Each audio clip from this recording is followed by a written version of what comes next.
Lucas held the black and white photo, his gaze fixed on Antonio's face, now more enigmatic than ever. How could this simple man, whom he had thought was trapped in the village of shadows, be connected to a luxurious and seemingly distant salon? The question lingered in his mind. What was Antonio really hiding? And why did this photo end up in his hands now? The message on the back, "Not all shadows are behind us," echoed in his mind as a warning that the mystery was far from solved. He analyzed every detail of the image, the smiling faces, the exquisite decor of the room, and especially the shadow symbol carved into the frame of a mirror in the background. Lucas knew this photo held the key to something bigger, but what exactly? With no time to waste, he began investigating. First, he checked the origin of the photograph's paper, but found nothing conclusive. Only one thing was certain. This disguised invitation would lead him deeper into a seemingly endless cycle. As he looked at the photo again, a doubt tormented him. Who was behind this? The sender remained anonymous, and the contents were a riddle that had only just begun. Lucas knew that to solve this new piece of the puzzle, he would need to revisit the shadows. But this time, something told him the cost would be greater than he imagined. During hours of analysis, Lucas noticed a barely perceptible detail in the photo, a tiny inscription in the lower right corner. It was an address, partially blurred, but still indicative of a location. After a bit of research, he discovered it led to an old mansion on the outskirts of another remote village called Valle do Silencio. The name seemed almost symbolic, but it was the only concrete clue. Lucas knew that to uncover the truth about Antonio and the cult, he would need to go there. He packed quickly, taking only the essentials: his notebook, his ring, and a flashlight. During the trip, memories of the Shadow Village haunted him, but he also sensed that this new stage would lead him to something even greater. The main question continued to torment him. Who is manipulating these pieces on the board, and why? But deep down, Lucas knew he was only scratching the surface of the mystery. Arriving at the Silent Valley, he was greeted by an environment as unsettling as the Shadow Village. Thick fog blanketed the road, and the mansion loomed imposingly, as if it had been guarding secrets for centuries. Each step he took felt heavier, and Lucas knew this place would be a haven of answers and new dangers. Entering the mansion, Lucas noticed that the place seemed abandoned, but at the same time there were signs of recent activity. Footprints marked the dusty floor, leading to a main room with furniture covered in sheets. In the center of the room, he found a chair facing an unlit fireplace. But what caught his attention was a soft voice coming from the shadows. "You shouldn't be here." Lucas turned quickly and saw a woman with a firm, suspicious look. "My name is Anna. I knew someone would come, but I didn't expect it to be so quick." Her voice carried a mixture of surprise and resignation. Lucas tried to understand who she was, but before he could ask, Anna threw another question into the air. "Do you think you know what you're looking for? Are you prepared for what you'll find?" These questions made him uneasy, as he himself wasn't sure of the answers. Anna agreed to help him, but with a warning. "You might not like what you discover. Not all answers are liberating." Her presence raised more questions than answers, but Lucas knew she was a crucial piece in this new puzzle. After all, who was Anna? And how did she know so much about the shadows? And what was he looking for? Anna led Lucas through the mansion's narrow, cold corridors, where each footstep seemed to echo more than it should. "This place has its own secrets," she said, stopping before a dusty painting. The painting depicted a party scene, similar to the one in the photo Lucas had received, but with one disturbing detail. The people's faces seemed blurred, as if someone had deliberately erased their identities. "Those who disappear stay here, trapped between what was and what will be," Anna explained, her voice barely above a whisper. Lucas examined the painting closely, noticing scratch marks on the frames and an inscription on the base. "The shadow of the past never rests." He felt a chill as he realized the painting wasn't just a work of art. It was a record of something he didn't yet understand. Anna seemed reluctant to say more, but blurted out, "The disappearances in Shadow Village started here." Antonio knew that, but he never wanted to tell the truth. Anna's words confirmed Lucas's suspicions. The mystery wasn't limited to the Village of Shadows. He needed to find out what really happened in that hall and how Antonio was involved. But as he studied the painting, he noticed something even stranger. A shadow in the painting that didn't seem to belong to any of those present. Was it a trick of the light or something more? Lucas knew the answers were close, but that danger was also growing, closer and closer. Anna hesitated, but finally decided to show Lucas a place she believed no one else in the mansion dared to visit. "The basement holds more than secrets," she said, holding a flickering candle as she descended a steep stone staircase. Darkness seemed to swallow the small beam of light, and the air carried a musty smell mixed with something more metallic. When they reached the bottom, Lucas realized the space was larger than he had imagined. Its walls covered in hand-inscribed symbols and phrases. One of them stood out the most. "He who seeks the light must first face the shadow." In the center of the basement was a wooden table, strewn with old objects, letters, old records, and a diary. Anna handed the diary to Lucas, saying, "This belonged to someone you know well." He recognized the handwriting immediately. It was Antonio's. The diary contained notes about rituals and a recurring mention of a shadow council. There was also a list of names, many of them crossed out, including those missing from Shadow Village. Lucas knew this was more than evidence. It was a direct connection to the network that had controlled events for decades. At the end of the diary, a sentence was underlined: "The chosen are never truly free." Lucas felt the weight of these words and began to connect the dots. What was this Shadow Council, and what was Antonio's role in it? But before he could reflect further, Anna broke the silence. "Have you ever wondered if you're being guided or if you're just a pawn in their game?" The question made him uneasy, but he knew the answers lay hidden within those walls. As Lucas examined the diary entries, he heard a low, continuous sound, somewhere between a whisper and a moan. He quickly raised his head, looking around the basement, but Anna seemed oblivious. "Did you hear that?" he asked, but Anna just shook her head in confusion. The sound seemed to be coming from the walls, as if something or someone were trapped there. Lucas approached the inscriptions, trying to decipher the words, but the sound intensified as if calling to him. Suddenly, a loud crash echoed, and Anna's candle went out, plunging them into darkness. Lucas groped in the dark, turning on his flashlight while Anna lit the candle again. When the light returned, something was different. One of the walls seemed to have moved, revealing a small opening that hadn't been there before. Lucas approached cautiously, but Anna held him by the arm. "Don't go. Not everything that's hidden needs to be found," she said, her voice thick with fear. But Lucas knew he couldn't ignore it. He pushed open the opening, revealing a narrow hallway that led even deeper into the mansion. As he walked forward, the sound grew clearer. A voice, barely audible, murmuring incoherent words. Lucas felt a chill, but continued. At the end of the corridor, he found a small room with a single wooden chair in the center and a chain hanging from the ceiling. Above the chair was another familiar symbol, the same one found on the altar in the Village of Shadows. Lucas realized he was closer to the heart of the mystery, but something about this place made his skin crawl. The question that tormented him now was who or what was being kept there, and why? As Lucas surveyed the small room, a metallic sound echoed down the hallway he had just walked. Anna was standing in the doorway, her eyes fixed on something behind him. "Lucas, you're not alone," she said, her voice almost inaudible. He turned quickly, shining his flashlight around the room, but there was no one there. Still, he felt a presence, something he couldn't explain. On the floor beside the chair was an envelope sealed with red wax, apparently recently left there. Lucas carefully opened the envelope, revealing a single sentence written in black ink. "Stop while you can. Not all shadows have a return." He knew this was more than a warning. It was a direct threat. Anna stepped closer, trembling, and whispered, "They know you're here. Every step you take brings them closer." Before Lucas could respond, the chains on the ceiling began to rattle, as if driven by an invisible force. The sound of metal echoed, mixing with the growing tension in the air. Lucas realized he was being guided, but he didn't know by whom or why. "What do they want?" he asked, more to himself than to Anna. She hesitated before answering. "They want you to choose. Every chosen one must decide between light and shadow." The phrase sounded enigmatic, but Lucas knew it held a truth he didn't yet understand. The question now was, what would that choice be, and what meant to choose her? Back in the mansion's main room, Lucas began organizing the puzzle pieces he had so far. Antonio's diary, the painting on the wall, the recurring symbol, and now the warning he had just received. He spread everything out on a dusty table and began connecting the dots. "This is no coincidence," he said to Anna, who watched silently. "All of this, the shadows, the disappearances, the council, is connected, but something is still missing." Lucas knew the answers were there, but there were still gaps he needed to fill. While poring over the diary, he found a folded page he had previously overlooked. Opening it, he saw a complex diagram that resembled a map.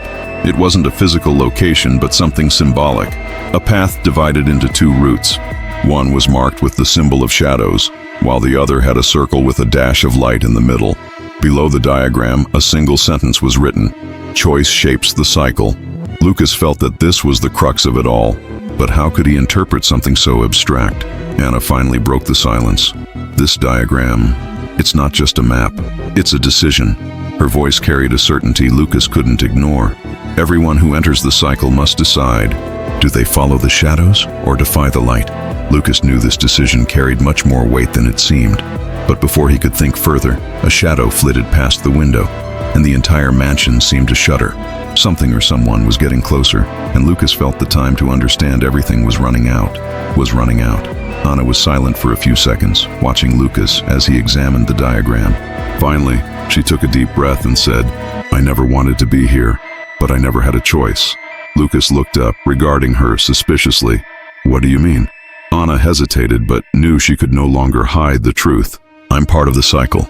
I was brought here when I was young, just as you're being brought here now. They gave me a choice, and I chose to survive. But it comes at a price." Lucas felt the gravity of the revelation, but knew he needed more answers. "Who are they, Anna? Who's controlling all of this?" She shook her head, seeming to struggle with her own words. "They're not just people. They're the shadow that lives in the wrong decisions, in the fear that paralyzes. The Shadow Council has existed for generations, but not in the way you think. They feed on doubt, hesitation, and choice." Anna seemed caught between the desire to help and the fear of revealing too much. Lucas realized that Anna was more than just a pawn in the game. She was a living witness to the cycle he was trying to understand. "Why did you bring me here then?" he asked, trying to control his anger. Anna stared at him, her eyes filled with sadness. "Because you're next. But if you make the right choice, you could be last." Her words echoed like a challenge, leaving Lucas with more questions than answers. He knew the decision was approaching, but how could he trust Anna after everything you had heard? Before Lucas could process Anna's words, a frightening sound shattered the silence. It was a low, guttural noise, as if something were moving in the bowels of the mansion. The candles suddenly went out, plunging the room into total darkness. "They're here," Anna whispered, grabbing Lucas's arm. He pulled out his flashlight, illuminating the corners of the room, but the light seemed swallowed by the darkness, as if something alive were absorbing it. A shadow larger than any human appeared on one of the walls, moving quickly and powerfully. Lucas tried to shine his flashlight on the figure, but it disappeared whenever the light reached it. "You need to get out of here now!" Anna shouted, pointing to a side door that led to a secondary exit. But before they could move, the chains hanging in the basement began to move on their own, emitting metallic sounds that reverberated throughout the mansion. Lucas knew running away wasn't an option, not until he understood what he was facing. He clutched Antonio's notebook tightly, trying to find something he could use as a clue. Then he remembered the diagram, the cycle, the choices, the shadows, and the light. "They can't touch us if we're on the right path," he said, as if discovering an unwritten rule. But what was the right path? He needed to decide quickly, because the shadows would not wait. With the shadows closing in, Lucas leafed through Antonio's journal, desperately searching for something that might guide him. On one page, he found a hastily scribbled note. "Light is always a risk, but it is also the only way out." He knew the meaning wasn't literal, but symbolic. He needed to confront the shadows, not run from them. "Anna, do you trust me?" Lucas asked, his gaze steady. She hesitated for a moment, but nodded. "Then come with me," he said, leading her back to the hallway where he'd found the small room with the chair. Once there, Lucas pointed his flashlight at the symbol on the ground. He noticed the design formed a sort of circle, with a path leading to the center. "This is it. This is the way," he said, with a conviction that seemed stronger than his doubt. Anna looked at him in disbelief. "You want to face the shadows? You're crazy." Lucas knew he had no choice. If the shadows fed on fear and hesitation, the only way to defeat them was with courage and clarity. Lucas stepped into the circle and, with Anna reluctantly behind him, turned on his flashlight, shining it directly at the symbol. The light reflected off the floor, scattering across the walls like a beacon, and for a brief moment, the shadows hesitated. They retreated, but didn't disappear completely. It was as if they were being tested, waiting for Lucas's final choice. He knew the next move would be crucial. The question was, what the shadows fear more than light? As the light reflected off the walls, Something began to appear in the corners of the room, previously invisible inscriptions that now glowed brightly. Lucas and Anna approached, trying to decipher the texts that seemed to tell an ancient story. The words spoke of a pact made generations ago, in which the village leaders promised protection in exchange for regular sacrifices. But what caught Lucas's attention was the name mentioned repeatedly, Eduardo Marques. He never disappeared, Anna murmured, as if finally understanding. He became part of the shadows. Lucas understood that the shadows weren't just physical manifestations. They were entities created by fear, guilt, and choices made over time. Eduardo, as leader of the Shadow Council, had found a way to perpetuate their existence, manipulating generations through the cycle of sacrifice. They don't need bodies, Lucas said, his eyes fixed on the inscriptions. They need control. Fear is their true fuel. Anna seemed to struggle with the implications of this. So, if we face fear, they lose their power? She asked, her voice filled with hesitation. Lucas didn't answer immediately. He knew there was more. The last lines of the inscription read, "He who breaks the cycle faces the shadows alone." Lucas realized the final choice wouldn't be easy. To end the cycle, he would have to confront Eduardo directly, and perhaps sacrifice more than he was willing to. But how could he face an entity made of fear without succumb to it? Lucas knew he couldn't escape the inevitable. The shadows had hesitated before the light, but they hadn't retreated completely. He felt he was being guided toward something greater, something that would bring him face to face with Eduardo Marques. Following the inscriptions, he found another hidden passage in the room. "It's okay if you want to stop here," he said to Anna, trying to hide his fear. But she shook her head, determined. "If you go, I will." The corridor that revealed itself was narrow, its walls covered in symbols that pulsed with a faint, almost living light. The atmosphere was suffocating, as if the air were heavy with the weight of all the wrong choices made in that place. At the end of the corridor was a circular room with a stone throne in the center. Sitting there, shrouded in a black mist that seemed to move like a living organism, was Eduardo. His face was a mixture of humanity and something inhuman, as if time and cycles had molded his form into something unrecognizable. "You've made it this far, Lucas," Eduardo said, his voice reverberating through the room. "But you know you can't win. The cycle is bigger than you, bigger than all of us." Lucas stepped forward, gripping his notebook and flashlight tightly. "You only exist because they're afraid," he replied with a conviction that hid his terror. Eduardo laughed, a sound that seemed to echo inside Lucas's mind. "So tell me, Lucas, what are you most afraid of?" The question seemed to pierce straight to his soul, forcing him to face his own shadows before anything else. Another thing. Eduardo's question echoed in Lucas's mind like a blow, forcing him to face something he'd been trying to avoid. "What are you most afraid of?" The room seemed to shrink around him, and the shadows that had enveloped Eduardo began to project onto the walls, taking on forms that defied logic. They weren't just images. They were fragments of Lucas's own fears, distorted and amplified. He saw scenes from his childhood, of past failures and losses that scarred him deeply. The cycle knew how to strike. Anna watched silently, clearly struggling with her own fears. But she knew this battle was Lucas's alone. "You can't fight fear, Lucas," Eduardo said, his voice whispering in her own mind. "You can only accept it." But Lucas knew this was a trap. He couldn't give in, couldn't ignore it. He needed to face it head on, without letting it consume him. Taking a deep breath, he took a step forward, his eyes fixed on Eduardo. "I'm afraid, yes," Lucas admitted, his voice firm despite the tension in his muscles. "But fear won't control me. You won't control me."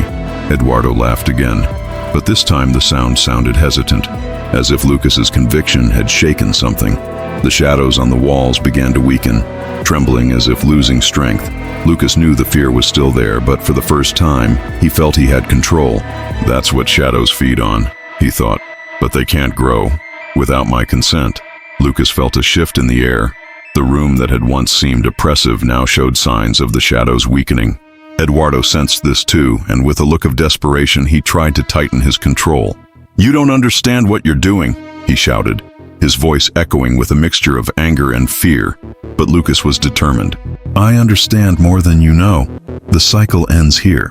At that moment, Anna stepped forward, positioning herself beside Lucas. "You're not alone," she said, her voice firm. Eduardo laughed, but there was uncertainty in his laughter.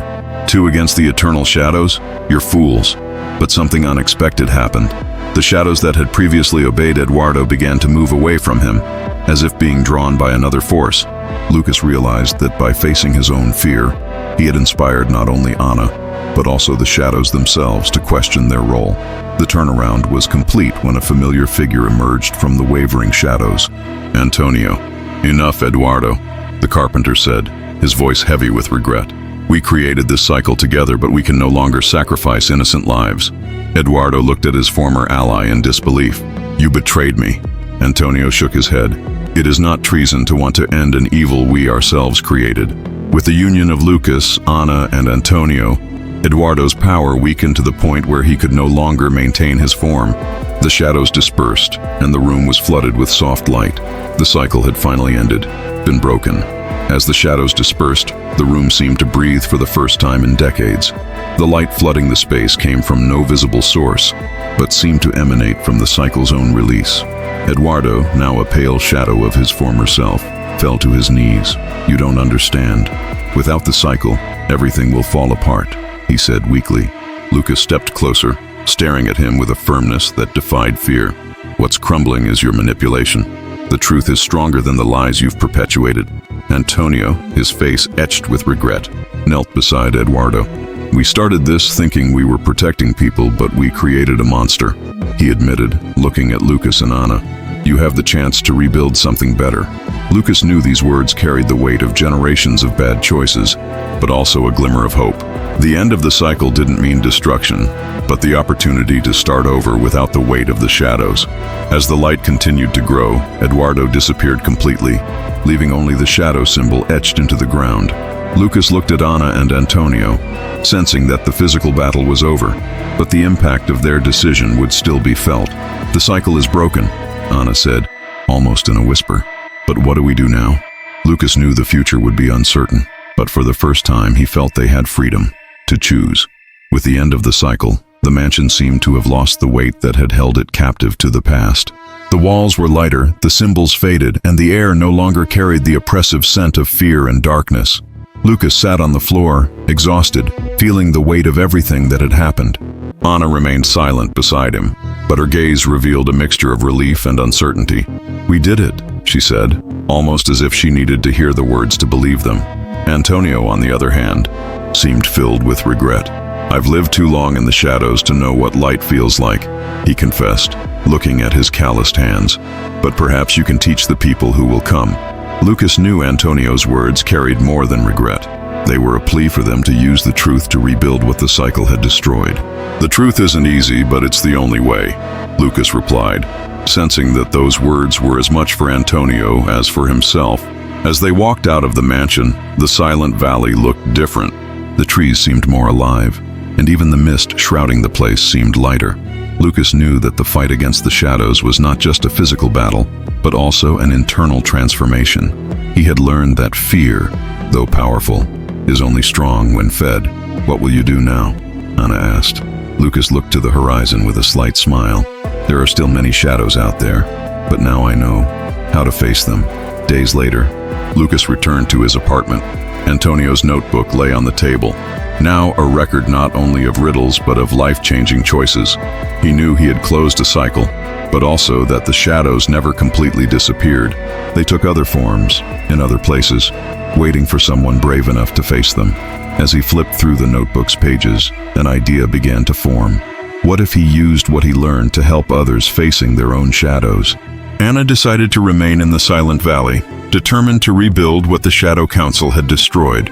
"People need to know they can choose the light," she said as she said goodbye. Antonio, for his part, decided to retreat far away, seeking peace after years of regret. "Perhaps time can teach me to live with the choices I made," he said before leaving. Lucas watched them, sensing that each had found a way to start over. While preparing for a new case, Lucas received an anonymous message. The envelope contained a single sentence: "Not all light reveals truth." He knew this was the beginning of another story, but this time, he was more prepared. With his notebook in hand and the certainty that fear would no longer control him, Lucas set out on his next journey. The cycle was broken, but the challenges would remain. And, most importantly, he knew that the choice between light and shadows would always be yours.